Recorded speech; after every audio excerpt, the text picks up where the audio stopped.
All right. Thank you, everybody, for joining us today. Meet the author in the month of June with Evie Woods. And I'm just going to read a short bio that we have. And it was actually hard to track down your bio, but here it is. Evie Woods is the author of The Lost Bookshop, the #1 Wall Street Journal, Sunday Times, and Amazon Kindle bestseller, which was shortlisted for a British Book Award and translated into 21 languages. Her new novel, The Story Collector, will be published in July. Can't wait to hear about that.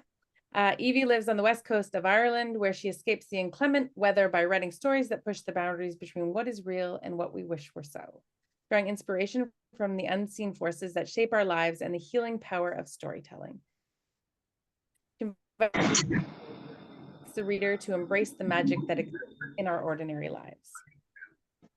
Thank you so much for joining us today, Evie. Thank you so much for having me. What I'm going to do is I'm going to let you sort of just give us an intro into how you became a writer, sort of like what that journey looked like. Because you've written quite a few books now, and we'd love to hear how that all came about. Yes. Oh, thank you. Yeah, thanks for having me. I started writing, I think I self-published my first book in 2013. Um, and I self-published 3 books, The Heirloom, The Mysterious Bakery on Rue de Paris, and The Story Collector.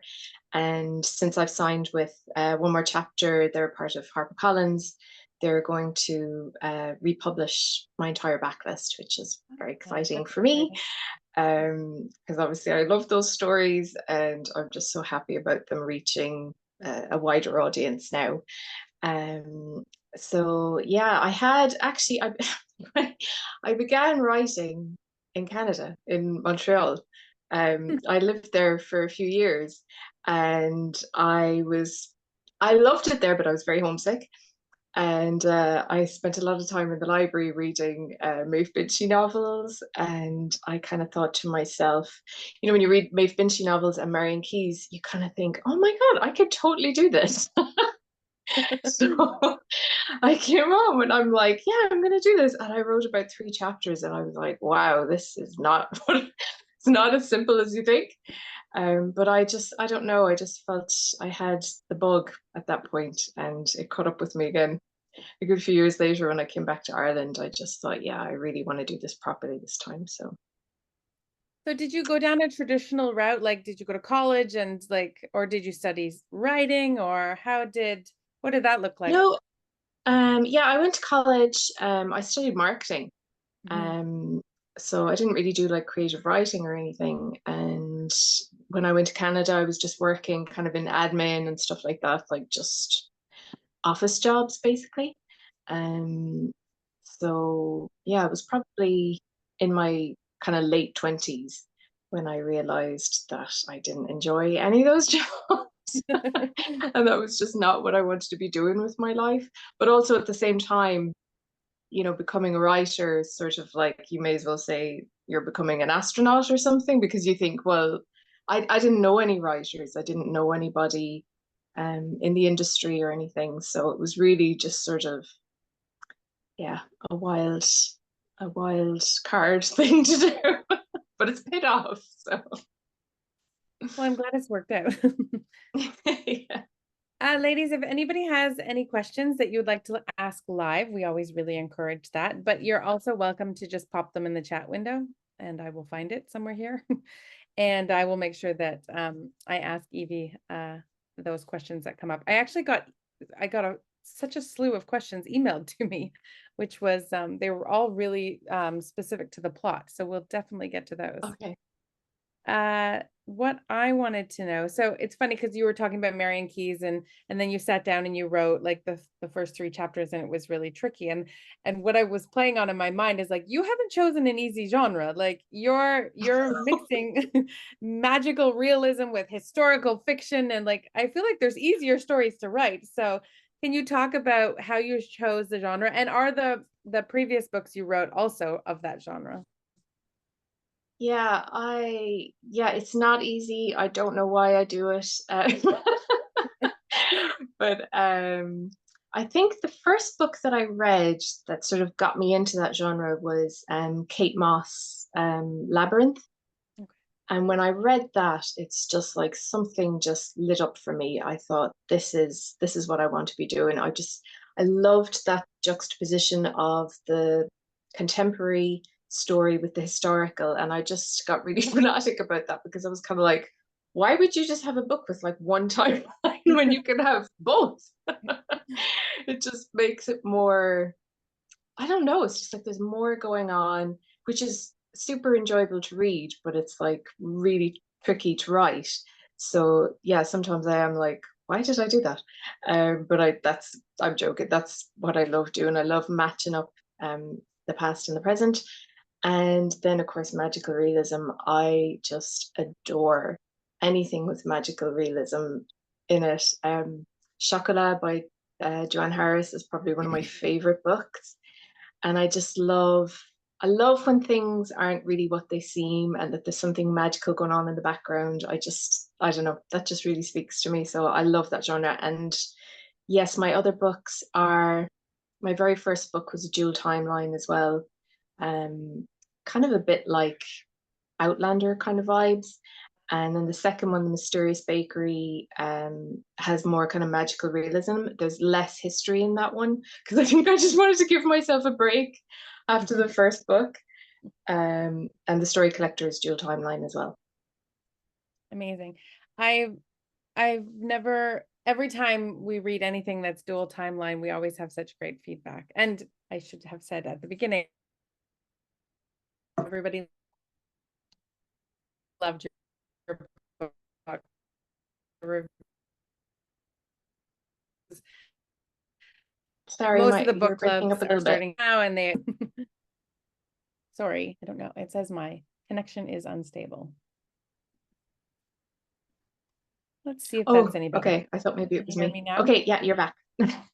I was just saying that a lot of the book clubs that have like they come back and they post in our group about how well the book was loved, and yours was very loved. So Oh, great. Oh, thank you so much. it's nice when we have a book that is a fan favorite. It always makes our Oh, life easier. great. Oh, that's good to hear.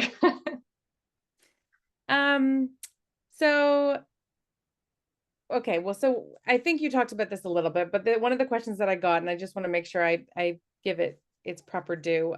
Dual timeline is so captivating, but it must be so hard to write. So how do you go about planning sort of the dual timelines? Yeah, I do write in sequence. So I'll write the historical and the present as you're going to read them, because I kind of want to know how the experience is going to be for the reader. So I that's how I start off writing it, which is really, in some ways it's difficult, and in another way it's nice for me too because I'm kind of getting a break from each side of the story as I write.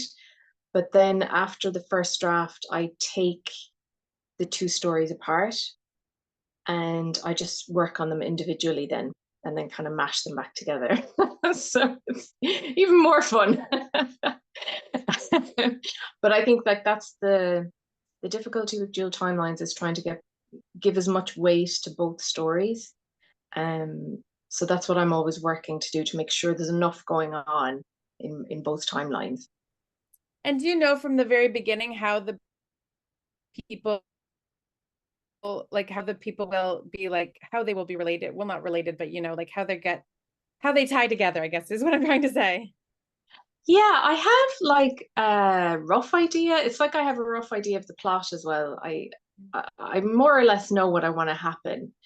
But then along the way, just other things start to kind of reveal themselves. When you start going a little bit deeper, you find other connections. And the best part is when I don't really foresee a connection. And then it just sort of like one day after months and months and months, it just sort of presents itself. And I'm like, oh my God, this is amazing. I never thought of that. I love when that happens. Um, and sometimes you just have to change things entirely, when you start editing. So it can depend. I feel like magic realism must give you like a lot of flexibility, but in some ways it must actually be more difficult than not including it.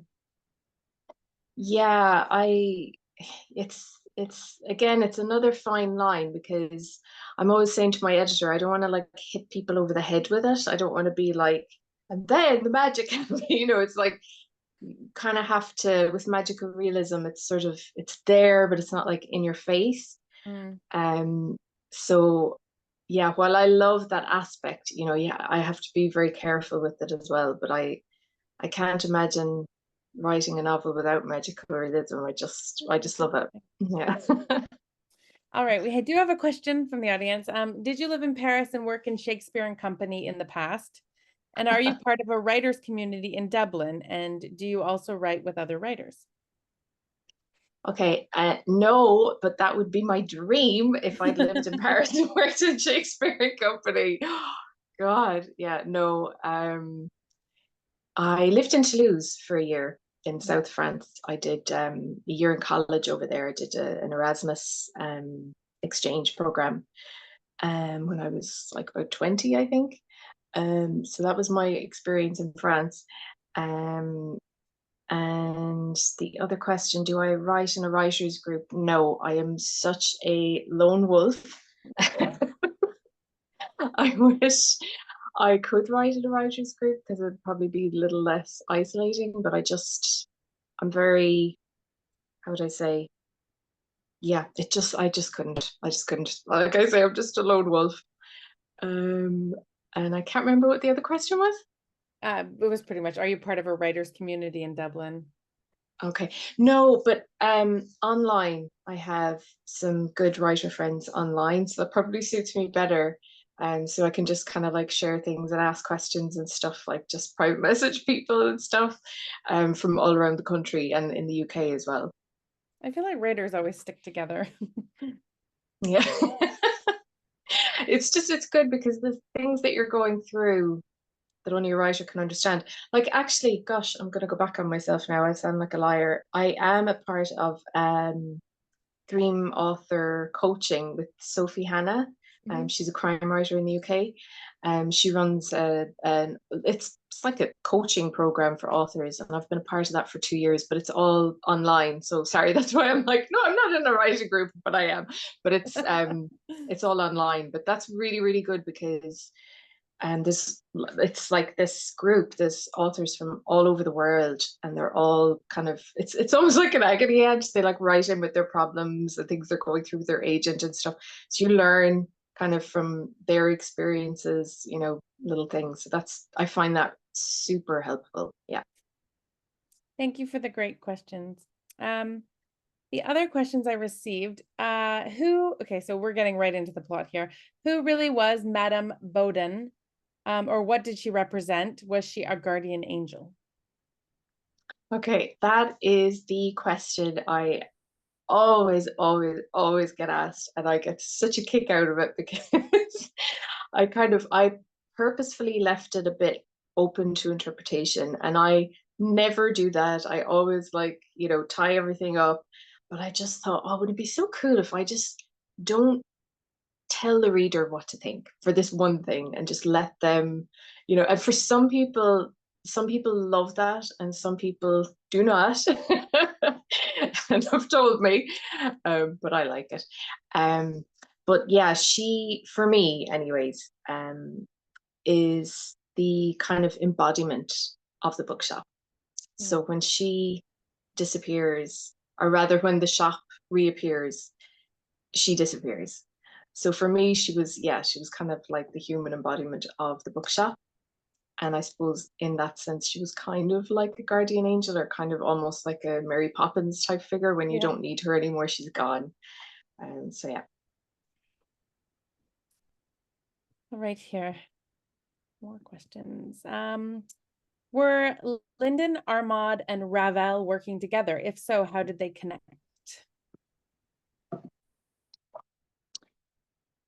Sorry, Lyndon, Armand, and Ravel. Ravel? Yeah. And I read it so long ago, I can't even explain that. And I didn't write that question, so I'm not sure what to do about that. Well, Lyndon and Yeah, Armand let's do were that. not working together. Okay. Oh, I know who it is. Oh, I know who it is. Yes, yes, the French guy. God, I've even forgotten his name. The guy that she meets in Ireland. Yes, I know who. Yes, he is working. He is working with Lyndon, Hmm. but Armand was not. Okay. Yes. I can see why they thought maybe Lyndon and Armand, and Raval has seems to have escaped me completely. So, I know. I'm like, I picked the names. I knew I'd get a question right. There's too many people in this book. what happened to Armand?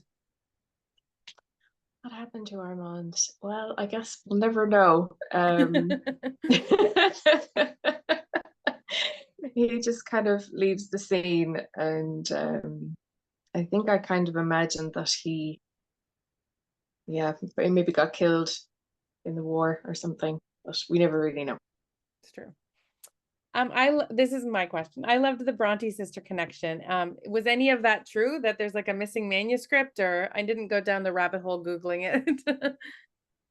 Well, I think so. I totally, I bought it hook, line, and sinker. Yeah, that letter that's in the novel from her agent. Mm. I think his name is Cautley. Obviously, I'm rubbish with names. Um, that letter is real. Oh, It's in the museum. It's in the Bronte Museum. I didn't get to go to visit that because I was writing it during COVID, but this letter, they're not really sure if it was meant for this her sister Anne or if it was meant for her. So all of that is completely true. mm. And I suppose there's like conspiracy theories from people who think, well, it's obvious then there was a second novel because that's what he was talking about. And like I was trying to think, okay, me as a writer and knowing writers as I do, like, are you really just going to write one novel and just call it quits and think, well, that's it, I did whatever. I am certain. I mean, because they wrote so much poetry and they wrote all these books, kind of like children's stories or whatever, and all of that stuff is still, all of Charlotte's stuff is still there, but everything by Emily has been destroyed. I think then other people say that Charlotte burned everything. And that's another thing that I would believe because I always tell my sister when I go, burn everything. Because for anybody be interested in reading it. But so I think, anyways, long story short, I think it's true. Cool. I loved that part of it. Um, why does the bookshop appear and disappear to certain people? Why was Henry able to see it in the beginning, but then not again? Yeah, well, a bit like Madame Bowden, it's a bit capricious.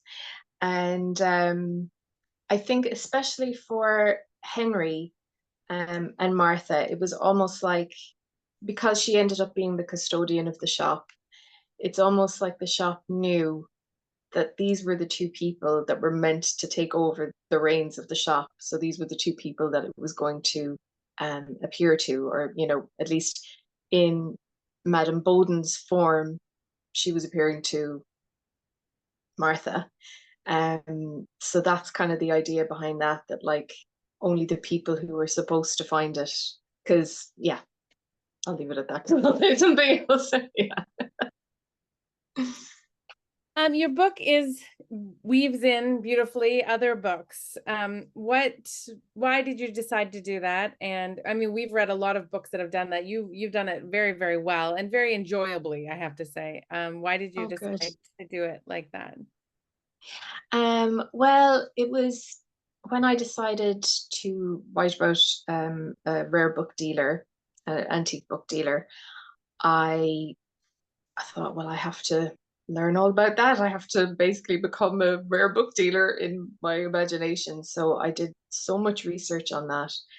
And I thought, in order to really make the book believable and really convince the readers that she was a book dealer, I had to do that, like really weave in all of these interesting stories behind the books that I suppose we all know so well, but to present it in kind of a new, fresh way, but also not to, again, like beat people over the head with.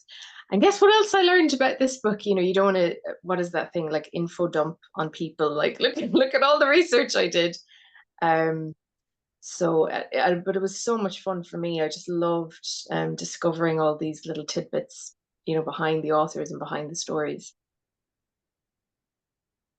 And I was going to ask about this later, but I'll ask about it now since we're on the topic. But the next book is called The Story Collector. Can you tell us, does that also weave in books? And can you tell us a little bit about it? Because it's coming out very soon. Yes, I'll just show you because this just arrived yesterday. I just got my first copy. I Oh, was it's so beautiful. excited. I just got a You must love box. the gold on it, how they've done it. Like it's Yeah. stunning. That's my favorite part. And there's a Yeah. little, how would you say? Oh no, it's over here. There's like a little Easter egg. Anyways, Ah. you'll see it when you see the cover. But yeah, my publisher knows me so well. They know I love stuff like that. We're so similar. Um, but yeah, no, this story, no, it's not. It doesn't have lots of books weaving through it. It's kind of the inspiration for it came from a book that was written by an anthropologist, an American anthropologist who came to Ireland in the early 1900s. And he wanted to write a thesis to do like a scientific study on the fairy faith. I have to call them the good people because if you don't call them the good people, it's bad luck. So I always have to say that. Um, so I wanted to write a story about Irish folklore and myth that was, you know, believable, that wasn't like, sort of, how would I say?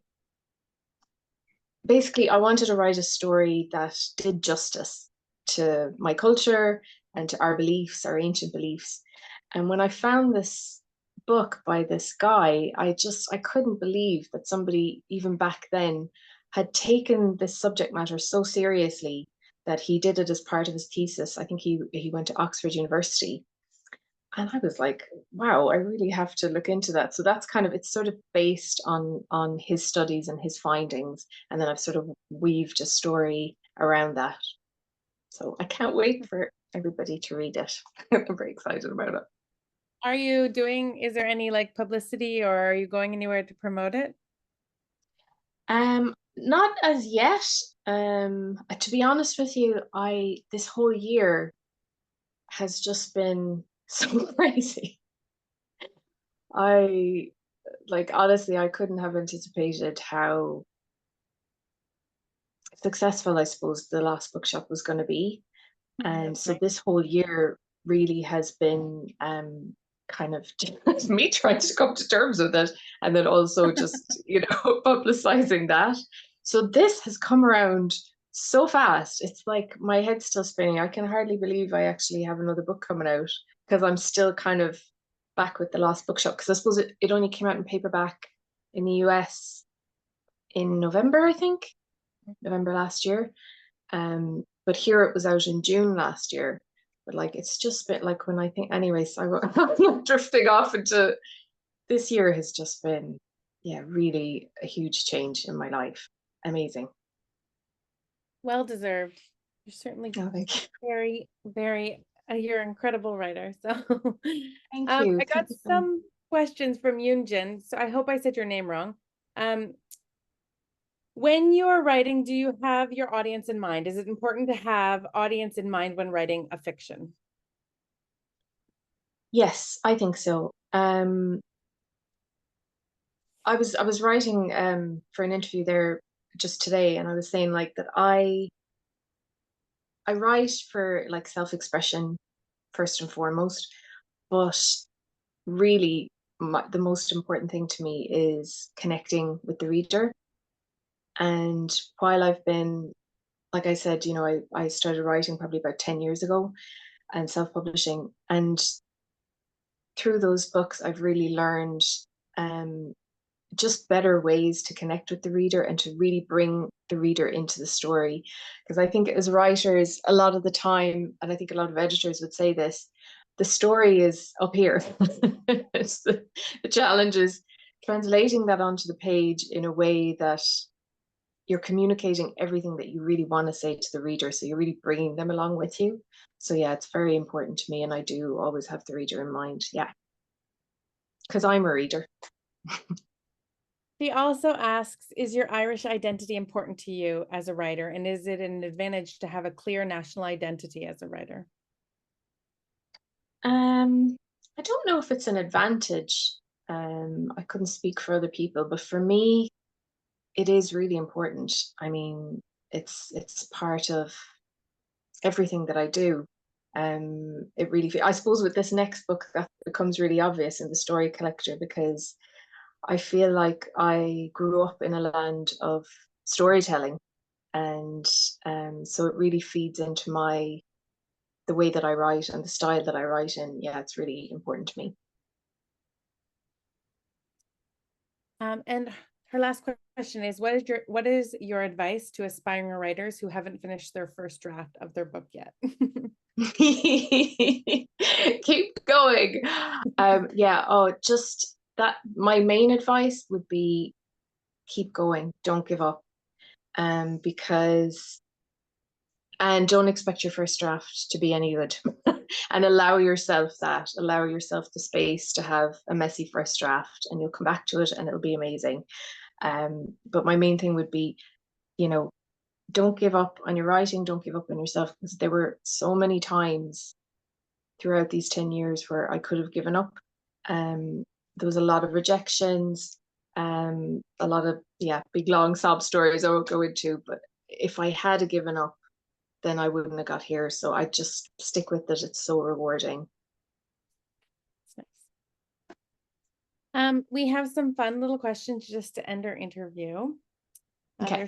They're called like the hot round, or I forget what they're called. But anyways, if you weren't if you weren't an author, what would you be? Maybe an artist. I do like to paint. Oh, that's nice. Yeah. So lots of people have like one creative outlet, so it's nice to hear you have more than that. I like to write as Oh well, but I yeah. couldn't paint to save my life. Okay. I love doing anything, even crafting, knitting, whatever. I just love making things. Oh, that's nice. What book made you fall in love with reading?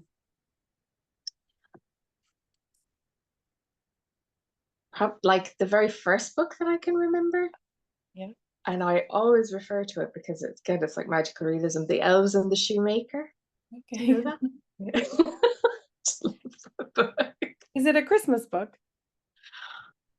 I don't think so. I don't even know who wrote it. It was just it's a children's book, and it's about a shoemaker, and he goes to bed at night and he comes down in the morning and all the shoes are made. They're magic. I'll have to look it up. I have small humans. So. Yeah, it's really cute. What was the last book you read? Oh,